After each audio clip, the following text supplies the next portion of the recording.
नमस्कार मित्रांनो, सिनेसृष्टीतून एक धक्कादायक माहिती समोर आलेली असून या बातमीने संपूर्ण मनोरंजन विश्व आणि सर्वसामान्य जनमानसात हळहळ व्यक्त केली जात आहे।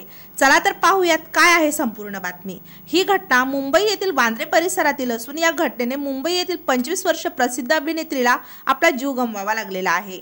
समोर आलेल्या माहितीनुसार 25 वर्ष अभिनेत्री व मॉडेल या आपल्या मित्रासोबत बाईकवरून जात असताना त्यांना पाठीमागून डंपरने धडक दिली होती।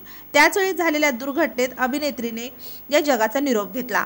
या प्रसिद्ध अभिनेत्रीचे नाव शिवानी सिंह असून ती मालाड येथे राहत होती। याबरोबरच ती फिल्म इंडस्ट्रीमध्ये काम करत होती। दरम्यान शिवानी तिच्या मित्रासोबत वांद्रे येथील आंबेडकर नगर रोडवरून आपल्या मित्रासोबत त्याच्या दुचाकीवरून जात होती। त्यावेळी डंपरने दुचाकीला मागून धडक दिली। याच वेळी तिचा मित्र बाजूला जाऊन पडला व अभिनेत्री शिवानी सिंह या गंभीर जखमी झाल्या। त्यांना तातडीने रुग्णालयात उपचाराकरता नेण्यात आले, मात्र त्यांचा तिथेच दुर्दैवी अंत झाला। शिवानी यांच्या मित्राने हेल्मेट घातलं होतं। दरम्यान दोघेही कुठल्याही प्रकारच्या नशेत नव्हते। या घटनेचा सीसीटीव्ही फुटेजच्या आधारे तपास सुरू आहे। तरुण अभिनेत्री शिवानी सिंह यांच्या अशा अचानक निधनामुळे संपूर्ण मनोरंजन विश्वात हळहळ व्यक्त केली जात आहे। आपल्या तारांगण या यूट्यूब चॅनलतर्फे अभिनेत्री शिवानी सिंह यांना भावपूर्ण श्रद्धांजली।